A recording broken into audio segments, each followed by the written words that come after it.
Pero no me voy a adelantar, Eric, no me voy a adelantar porque quiero que don Rogelio, nuestro estimado invitado, sea el que nos comente sobre esta historia que bueno, tiene más de 30 años ya. Como lo decís muy bien, mi estimado Juanelgue, invitado de lujo el día de hoy. Para muchos tal vez sea una historia desconocida, para otros de pronto recuerdan ese trágico caso que marcó la historia criminal del país. Fue un hito para muchos y a raíz de eso se mejoró lo que es el tema de la investigación criminal desde un punto de vista criminalístico. Entonces, sin duda alguna, ese caso crea un antes y un después en todo lo que tiene que ver con investigación criminal. Don Rogelio, muchísimas gracias. Sabemos lo difícil que es recolectar esta información, hacer este libro. Don Rogelio Ramírez, para que todos ustedes, nuestros amigos oyentes, nos ubiquemos, es exagente del organismo de investigación judicial y fue jefe de la unidad de sección de delitos sexuales. Por eso don Rogelio tiene de primera mano, y lo pudo consignar en este libro, La Voz de los Muertos, información que para muchos no estaba al alcance hasta ahora que tenemos este libro, donde nos devela información importantísima de la identidad de aquel famoso psicópata que todos recordamos. Rogelio, muchísimas gracias. Gracias por compartir esta historia con nosotros. Es una historia que muchas personas lo tienen grabado en su memoria. Y primero preguntarle, bueno, don Rogelio, bienvenido. ¿Y por qué hacer el libro? Muy buenos días a todos los radioescuchas. Muchas gracias a Eric, a usted, Juanelgo. Y bueno, en efecto, este caso, como lo mencionaba Eric, marcó definitivamente no solo a lo interno de la institución, sino marcó a Costa Rica. Este fenómeno criminal, sin que se haya presentado en la historia criminal del país un caso similar, dejó muchísimas lecciones. Si bien es cierto, el primer caso data de 1986, con la masacre de 7 mujeres en el Monte de la Cruz de Alajuelita, para una actividad religiosa que tuvo lugar en abril de 1986, ese primer caso igualmente por sí solo conmovió a la sociedad costarricense y no solo al ciudadano común, no solamente por supuesto a muchas familias, sino además a las instituciones que intervinieron en su tramitación, en el ámbito policial, en el ámbito judicial, bueno, en todos los ámbitos sociales que intervinieron. Este caso hizo mella definitivamente. No solamente por la investigación, no solamente por la gravedad de los hechos, sino además por el fiasco que finalmente resultó ser el juzgamiento de las personas supuestamente implicadas. Y digo fiasco no porque se me ocurra en este momento, sino porque la historia ya ha escrito mucho sobre la mala investigación que se hizo en ese momento, la precipitada investigación, y que al final pues los sospechosos que se tuvo en ese momento fueron absueltos. 2 de ellos murieron durante ese proceso y 2 fueron finalmente absueltos en un segundo juicio donde se reveló y se demostró que la investigación había adolecido de cosas relevantes y que además se habían cometido errores grotescos, ¿verdad?, en el curso de la investigación, como obtener confesiones bajo tortura, etc. Bueno, ese, como les decía, fue el primer caso de una serie de 19 crímenes atribuidos a lo que mediáticamente se conoció o se llamó como el psicópata, ¿verdad? Crímenes horrendos, crímenes espantosos, una crueldad no vista en Costa Rica antes de eso, y que fue en el curso de esa investigación y el abordaje investigativo de esos 19 crímenes que la institución, principalmente en tema de investigación, fue creciendo y fue percatándose de cómo abordar un fenómeno criminal como el asesinato en serie. Rogelio, un dato importante es que esto que vos estás diciendo, inclusive don Gerardo Láscares y también Fernando Sánchez, que eran en ese tiempo funcionarios de los más capacitados en esa época, en los años 86. Bueno, uno era subdirector del OIJ. Ellos tiempo después dan declaraciones y alegan o dicen lo que vos estás comentando, ¿verdad? La inexperiencia que se daba en un caso de un asesino serial. Porque ahora sí, ahora hay mucha documentación donde se puede determinar los perfiles de una persona que es un asesino en serie. Pero remontémonos a esa época, lo difícil que podía ser. Inclusive tengo entendido que un departamento del FBI, de estudios del comportamiento, fue una de las personas que ayudó a generar un perfil de esta persona. Sí, correcto, claro. De hecho, esos dos nombres que acabas de mencionar, don Gerardo Láscares, Fernando Sánchez, personas a quienes estimo y a quienes respeto profundamente como seres humanos, como investigadores, porque dieron lo que pudieron, definitivamente una vocación increíble.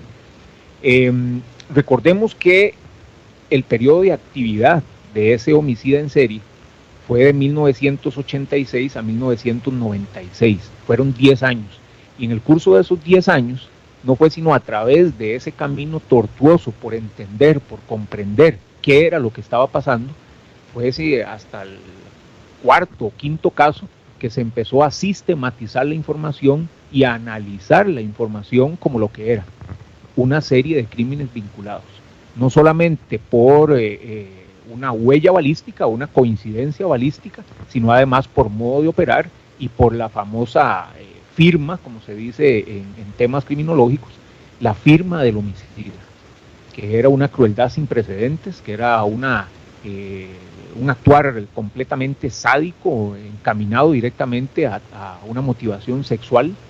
Y bueno, en el curso de la investigación fue que se fue aprendiendo.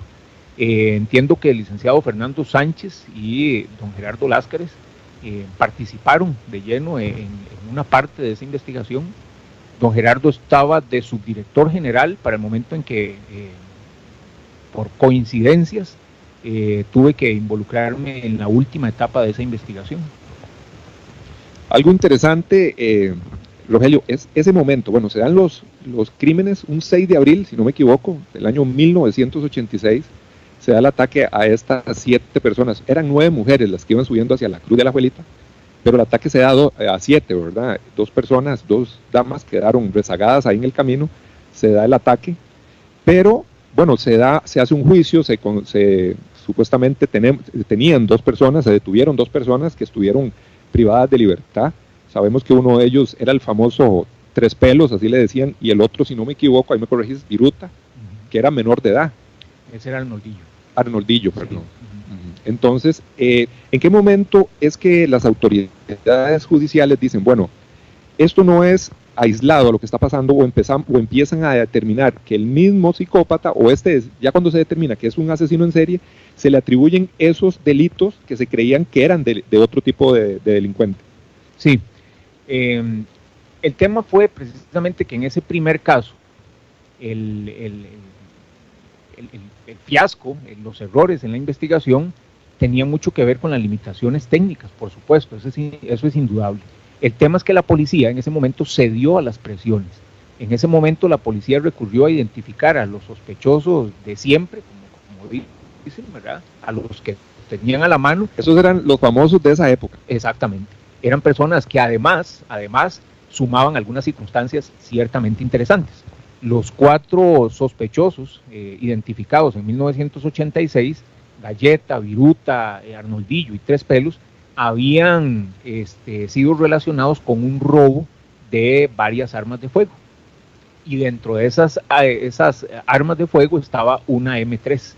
El propietario de esas armas reportó el robo y los identificó como los responsables de ese robo.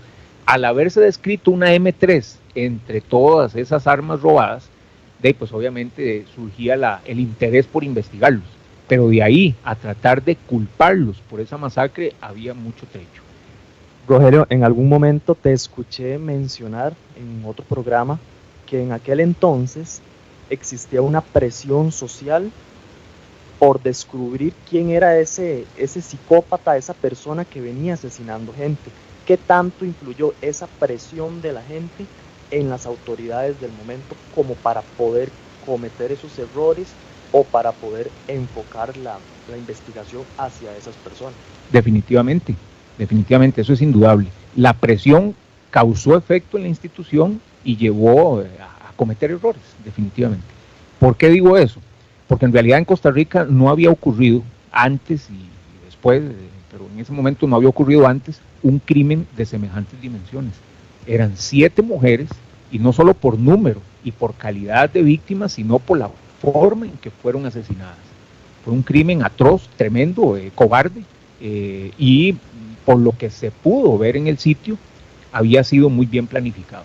Eso tomó por sorpresa a las autoridades de investigación en ese momento. Se involucraron muchísimas instituciones, la fuerza pública, bueno, hasta el mismo presidente de la República emitió una opinión que con el paso del tiempo revistió mucha razón, ¿verdad? Él dijo, esto es planificado y esto revela que probablemente esto no es de costarricenses. Rogelio, esa frase precisamente, esto no es de costarricenses, la planificación para haber cometido estos asesinatos, específicamente el de Alajuelita. Vos, ¿en qué momento tomás la investigación? ¿Qué es lo que te encontrás? Y refirámonos a esas palabras del presidente. Sí, decía que la historia, el paso del tiempo terminó dándole la razón, porque se hablaba mucho y se opinaba sobre la posibilidad de que ese modo de operar, esa planificación que se evidenciaba a partir del sitio de suceso, no podía ser por parte de costarricenses, no podía ser de delincuencia común. El tema es, conforme se van sumando indicios que relacionan esa serie de casos, en 1996 se da el último episodio, por lo menos relacionado balísticamente con este homicida. En 1997, el año siguiente a ese último caso, se reporta el hallazgo de varios huesos humanos en el Surquí, en un precipicio, y es en ese momento que, estando formando parte mi persona del Departamento de Investigaciones Criminales, en ese momento en la Jefatura de Delitos Sexuales, se me encomienda a colaborar con esa investigación. Acudimos a ese sitio y se logró establecer que efectivamente en el fondo de ese precipicio había por lo menos restos de 4 personas. Eso hacía pensar en dos hipótesis, ¿verdad? La primera, que varios homicidas llegaron al mismo punto a tirar a su respectiva víctima, o bien, y era la posibilidad más inquietante, que una sola persona había dispuesto de varios cadáveres en ese mismo punto. Así es como nace mi participación en el caso del psicópata, porque una vez que se identifica una de esas víctimas, una de esas osamentas encontradas en ese precipicio, la victimología empieza a aportar elementos que vinculan a esa víctima con la serie de homicidios mediáticamente vinculados al psicópata. Tal vez, Rogelio, si nos puedes hablar un poco, no con lujo de detalles, pero cómo era esa forma de matar a las personas, cuál era esa tortura tal vez de la que en algunos casos se demostró que sufrían las víctimas en su momento. Claro está que en aquel entonces era algo totalmente sádico, algo muy fuerte para la psique de los costarricenses. ¿Cómo eran esos? Sí, bueno, criminológicamente el tema es sumamente amplio y sumamente complejo, pero ciertamente el actuar, las acciones, la conducta de un homicida, específicamente de un homicida, es posible interpretarlas, percibirlas a partir de su escenario, del crimen que cometen. En el caso del psicópata, resultó sumamente sorpresivo y chocante, definitivamente, ver su focalización al tema sexual, a la motivación sexual. Las víctimas eran agredidas sexualmente, eran ultrajadas, y además la disposición de las heridas en número y gravedad estaban dirigidas hacia las femeninas y hacia sus partes genitales en grado monstruoso, ¿verdad? Una cosa espantosa. evisceración, por ejemplo, unión de orificios con arma blanca, la utilización no solo de arma blanca para los cortes, sino que esos cortes en muchos de los casos, por lo menos en el último, fue claramente evidenciado que habían sido ocasionados mientras la persona estaba viva todavía. Y eso revela la personalidad de este homicida. Rogelio, dentro de tu investigación o el tiempo que estuviste como jefe de la unidad de sección de delitos sexuales, vos llevaste el caso y te das cuenta, después de revisar expedientes y ver información, evidencias, bueno, que este delito no lo podía cometer una sola persona. Hablemos de eso. Sí, en realidad eso no fue un hallazgo ni fue una apreciación mía, ¿verdad? Ni de los que estuvimos en esa última etapa. Desde el inicio, desde ese caso de 1986, las personas que abordaron eso tuvieron claro que no se podía tratar de una sola persona. Un solo homicida no puede dominar a 7 personas. Eso es imposible, materialmente imposible. La disposición de las víctimas en grupos, la cantidad de disparos, la posibilidad de acecho a esas víctimas, la capacidad de movilización en una zona tan complicada como un territorio montañoso, la capacidad de huir sin ser claramente detectados, eso hace presumir válidamente que no fue la operación de una sola persona. Esta hipótesis del actuar de varias personas tomó forma finalmente porque el sospechoso que se identificó en 1997, para 1986 no había actuado solo, no había estado solo en esa montaña, no había ingresado solo de Nicaragua luego de formar parte de un grupo guerrillero, sino que lo había hecho en compañía de 3 personas más, todos absolutamente capacitados en manejo de armas, en manejo de este tipo de operaciones, ¿verdad? En territorios complejos, de dominio de armas, de cuchillo, de arma de fuego, etcétera. Y esto fue uno nada más de los elementos que nos permitió sospechar que esa víctima localizada en ese precipicio en 1997 era muy probablemente el psicópata, vinculado con el caso del psicópata. El tipo de arma que usaba el psicópata, bueno, eso fue el primer rastro que pudieron ustedes determinar. De ahí en el tema de la M3, de un calibre .45, ACP, bueno, todas estas características de balística, esa fue la principal evidencia. Se basó toda la investigación en este hallazgo. Sí, claro. Me parece que inclusive este psicópata dejaba los casquillos en el lugar, ni siquiera se preocupaba por hacer una recolección ahí de los casquillos que utilizó. Correcto. Eso de todas formas, ese es un detalle, el que vos apuntás, es un detalle que suma a establecer la personalidad de ese homicida.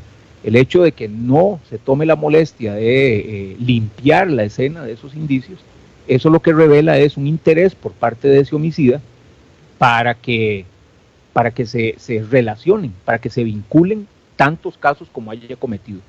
Y en efecto, desde el principio, desde la masacre de Alajuelita, la huella balística, o más bien la evidencia balística, apuntaba a la utilización del calibre .45, y a partir del análisis de los casquillos en los 19 casos resultó absolutamente relacionado, exactamente. Era la misma arma la que había disparado en todos esos 19 casos, y los casquillos además tenían una procedencia o características muy particulares, porque no eran municiones conseguibles fácilmente, era munición militar y antigua, de los años 53, 54, y eso también sumaba a establecer una vinculación entre todos los casos. Recuerden que nos pueden seguir a través del Facebook de nuestro programa de radio, Al Descubierto 107.1 FM. También tenemos libro para rifar. Tenemos libro para rifar. El día de hoy, don Rogelio tendrá el honor de decirle al feliz ganador que adquirirá o que usted le regalará ese libro. Autografiado y todo. Claro. Autografiado. ¿Ah? Por supuesto. Para que estén atentos de la transmisión. Rogelio, tal vez continuando un poco con este desarrollo a lo largo de toda la investigación, a lo largo de toda la historia, y sin afán de adelantarme al cierre, al final, ha habido un cuestionamiento a lo largo de muchos años de si se determinó la identidad del psicópata, sí o no.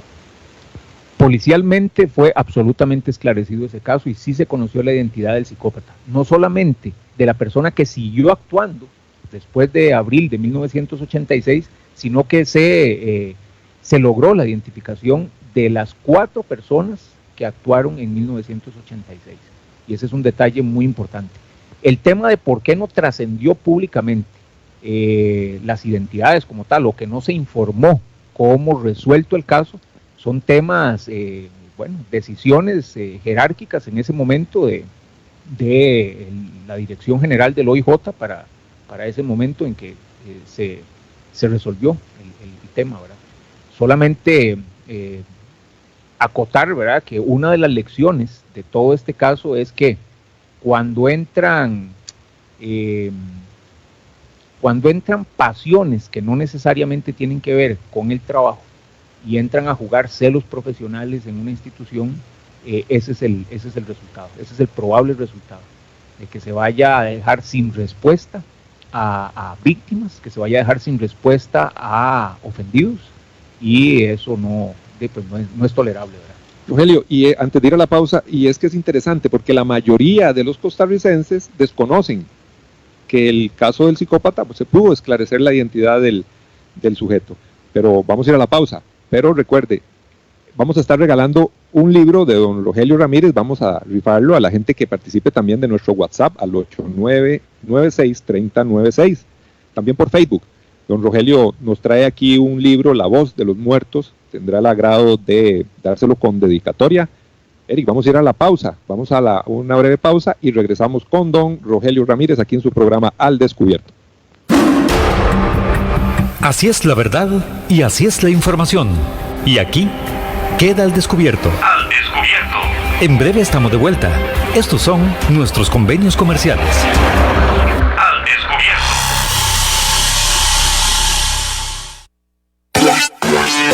Centros de formación en criminología y seguridad. Somos líderes en capacitación en las áreas de criminología y seguridad, asesoría, consultoría, peritajes, armería e investigaciones privadas. Centros de formación en criminología y seguridad. Para mayor información, comuníquese al 2221-7725, 2221-7725 o al WhatsApp 8556-1719, 8556-1719. Búsquenos en Facebook como Centro de Formación en Criminología y Seguridad. Polígono 38 Especial, el más grande del país, cuenta con 5.000 metros cuadrados dedicados a la práctica y capacitación en materia de tiro deportivo y defensivo. Estamos autorizados por el Ministerio de Seguridad Pública y el Departamento de Control de Armas y Explosivos para realizar las evaluaciones teórico-prácticas para obtener permisos de portación de armas en un ambiente seguro y profesional. Portación de armas, cursos, capacitaciones, alquiler de salas o pistas para disparo bajo techo y al aire libre. Polígono 38 Especial, el más grande del país. Para mayor información comuníquese al 2245-7186, 2245-7186 o al WhatsApp 8449-5811, 8449-5811. Búsquenos en Facebook e Instagram como Polígono 38 Especial. Temas de actualidad, seguridad, salud, economía, ciencia y política.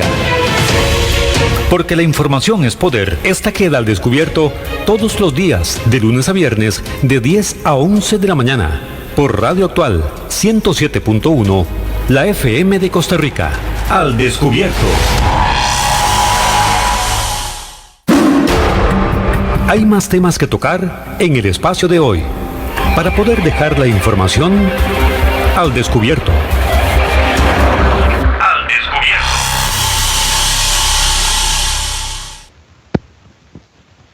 Continuamos, Eric, continuamos en nuestro programa Al Descubierto, hoy con la visita de don Rogelio Ramírez, escritor del libro La Voz de los Muertos. Don Rogelio, antes de la pausa nos hablabas un poco acerca de toda esta presión social que hubo todas las características o el contexto en aquel entonces influyó para no realizar la mejor investigación. Pero ¿qué le parece si continuamos con el relato que usted nos menciona en el libro hasta llegar al momento cumbre, que es el momento en el que me parece que se determina cerrar el caso en algún momento? Sí, correcto. Hay un detalle que mencionaba Juanel al inicio, y es que desde el principio hubo indicios que se dejaron de tomar en cuenta, no se consideraron, o por lo menos no se siguió esa línea de investigación cuando al final era la más obvia. Por ejemplo, 9 mujeres eran las que subieron, todas familia. 2 de ellas quedaron efectivamente rezagadas, no lograron llegar hasta la cima, y eso les salvó la vida. Pero es que esas 2 mujeres, una de ellas en particular, rinde una declaración muy inquietante a las autoridades desde ese momento, desde el propio día del hallazgo de los cuerpos. Esa persona, esa señora, describe la presencia de varias personas a la orilla del camino, haciéndole comentarios a ella y a su familiar, comentarios extraños, como diciéndoles: ustedes también tenían que haber subido, no debieron quedarse atrás, y eso la inquietó. Ella lo vio como extraño y describió claramente en su declaración oficial que tenían acento nicaragüense. Ese detalle nunca fue considerado por las autoridades a pesar de esa declaración. Se sumaba además el indicio o el tema del modo de operar, que era francamente extraño para la sociedad costarricense, ese nivel de planificación y la manera de la ejecución. Se puede decir que era desde un punto de vista tal vez militar. Sí, claro, por supuesto, claro. El tiro de ejecución que tenían la mayoría de las víctimas era un tiro preciso, sumamente preciso, y eso para el momento en Costa Rica y todavía para el día de hoy, hasta cierto punto, sigue siendo un indicio de franco dominio, de planificación, de preparación en el manejo de armas. Ahora pues tal vez no causará sorpresa, pero situémonos en 1986 y las cosas adquieren un poco más de sentido. Mencionaba esto del tema de los nicaragüenses porque en el momento en que es identificada las osamentas en el precipicio en el Surquí, resultó que todas esas 4 víctimas eran nicaragüenses también, habían sido asesinados y lanzados en ese precipicio. La victimología de uno de ellos nos lleva a la siguiente etapa de esa investigación del psicópata, y es cuando empiezan a sumarse indicios que señalan la posible participación de una de esas víctimas localizadas en el Surquí en toda esa serie de homicidios. Esa persona, ese sospechoso, había ingresado a Costa Rica en 1979 y había hecho vida en Costa Rica. Se había casado con una costarricense y se había dispuesto su domicilio en Río Azul para ese momento. Pero la historia de este sospechoso adquiere detalles interesantes, y es que para 1983 se suma a las fuerzas policiales de Costa Rica, se hace policía. Solamente un año pasó como policía metropolitano, asignado a la zona precisamente donde se iban a dar posteriormente la serie de crímenes, y para 1985 renuncia a la policía y se va para Nicaragua a formar parte del grupo guerrillero en el cual había sido formado antes de ingresar a Costa Rica por primera vez. Esta persona que nos está describiendo es quien eventualmente se determina que fue el psicópata, el famoso psicópata. Exactamente. Rogelio, ¿y qué andaba haciendo un grupo guerrillero o un comando militar en esas montañas de la Abuelita? ¿Qué andaban haciendo ahí? Esa pregunta es absolutamente elemental. Resulta que cuando él ingresa a Costa Rica en 1985, no lo hace solo, lo hace con 3 compañeros más guerrilleros, los 4 guerrilleros, y venían con una misión. Esa misión era desestabilizar la ayuda que Costa Rica le prestaba al grupo del comandante Edén Pastora, que era el grupo guerrillero denominado ARDE, y que combatía en Nicaragua, en la frontera sur de Nicaragua. Y su líder, el comandante Cero, que le llamaban Edén Pastora,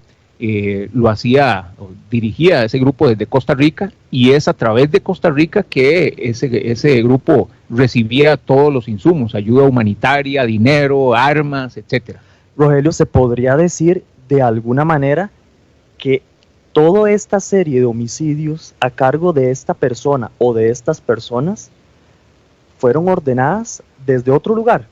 Correcto, y eso no es una percepción o una interpretación, una conjetura del equipo de investigación, sino que eso fue producto de lo que reveló Edén Pastora en su momento. Cuando logramos entrevistarlo, y eso también se trascendió públicamente porque los periodistas, en aras de validar los hallazgos que se informaron en ese momento, pues entrevistaron a todas las fuentes que la policía tuvo en ese momento, y una de esas fuentes era Edén Pastora.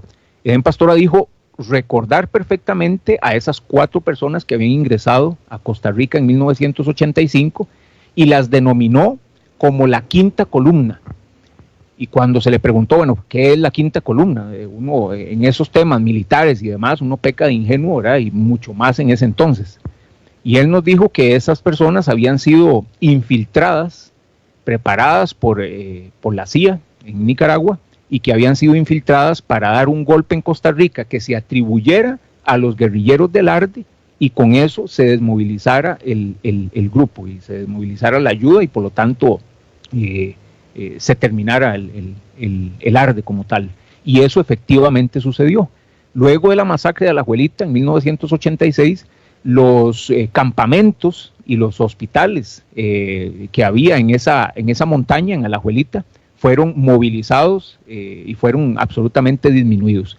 La ayuda que Costa Rica prestaba al ARDE luego de ese crimen disminuyó radicalmente, y digo que el golpe fue exitoso porque ese mismo año, 1986, el ARDE se acaba. El grupo guerrillero a cargo de Edén Pastora se acaba. Rogelio, ¿qué pasa con los sujetos, los otros que entraron como ese comando? Se estableció que tuvieron participación en algún otro de actos delictivos del psicópata, o de un momento a otro se determinó que ya el psicópata, este sujeto, empezó a trabajar por su propia cuenta, se desligó de estos otros. ¿Qué arroja la investigación? Claro, la investigación no logró determinar la vinculación de otra persona distinta al sospechoso principal. Es muy posible que al menos uno de esos 4 participantes en el crimen de Alajuelita haya seguido operando con el principal sospechoso en el resto de los homicidios. Eso no ha sido descartado, y no solo no ha sido descartado, sino que la posibilidad de que en el resto de los crímenes haya operado más de una persona es altísima. Esa probabilidad es altísima, por el dominio que se tiene, por la capacidad de trasladar cadáveres, de permanecer en su ritual, en el sitio, ¿verdad?, cometiendo las atrocidades, y además la facilidad que tenía de abandonar con total seguridad y planificación un sitio complejo. Qué interesante, Rogelio, todo este tema del psicópata. 34 años después, se dio el 6 de abril de 1986, fue esa primera masacre allá en Alajuelita de 7 mujeres, que impactó a toda la ciudadanía costarricense. Ya nos has dejado claro que, lógicamente, la población en ese momento, en esa época, quería que el organismo de investigación judicial diera con las personas que cometieron. Había mucha presión social, me lo imagino, a los altos jerarcas de ese momento, tratando de poder esclarecer este caso, que era inusual, nunca se había visto en el país. Saber la identidad, saber que tenés información real, verídica, que está en tu libro, en La Voz de los Muertos, información verídica de quién es la persona, ya con estudios científicos, y poder determinar quién era el sujeto, quién era el verdadero psicópata. Yo creo que nos has dejado con más ganas de escuchar. Lamentablemente ya estamos llegando al final del programa. Mucha gente hizo reporte de sintonía, don Carlos Soto, don Humberto Campos. Hay una muchacha aquí que nos escribió también y nos dice que le gustaría saber más de cómo se logró hacer el perfil del psicópata. Bueno, es muchísima información. Yo creo que Rogelio nos tiene que visitar nuevamente aquí al programa Al Descubierto para seguir tocando este tema que muchas personas tal vez ya han olvidado un poco, pero en el ámbito de la criminología, de la sociología y la psicología, bueno, es un evento para analizar. Muy interesante. Eric, yo creo que tenemos que hacer la rifita.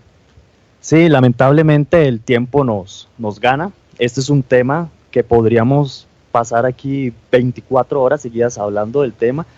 Muy interesante, nos revelaste cosas increíbles desde que sí, efectivamente se supo la identidad del psicópata hasta estas cuestiones políticas y estos errores en la investigación. Eso me uno a parte de las personas que desconocían toda esta información.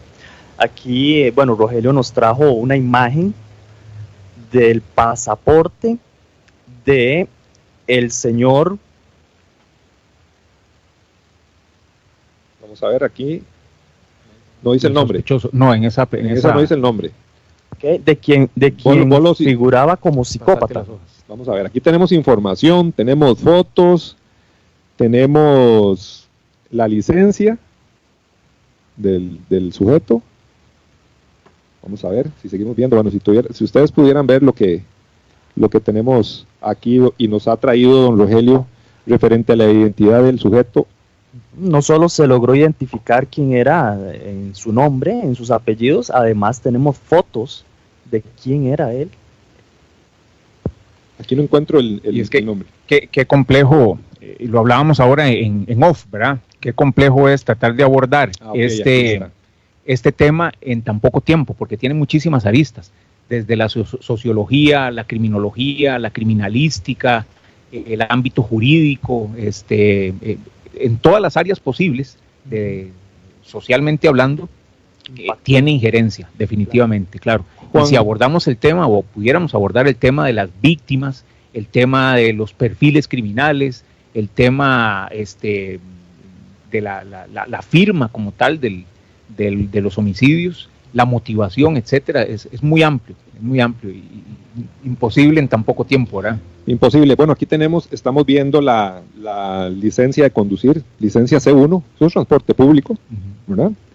De don Urbina Juan José, el nombre del psicópata.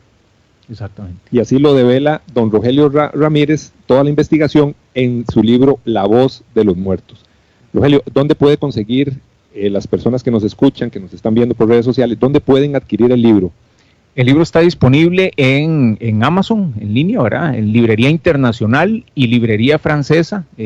Por la situación que vive el país, pues esas dos librerías tienen servicio de envío a domicilio también, entonces es importante ese detalle.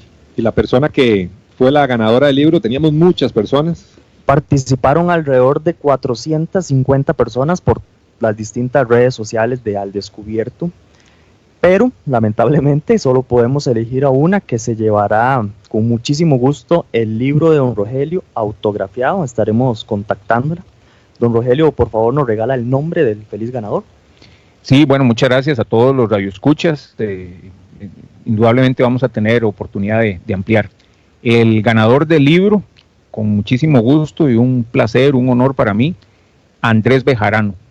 Don Andrés Bejarano, muchas felicidades. De parte de la producción del programa nos estaremos comunicando con usted.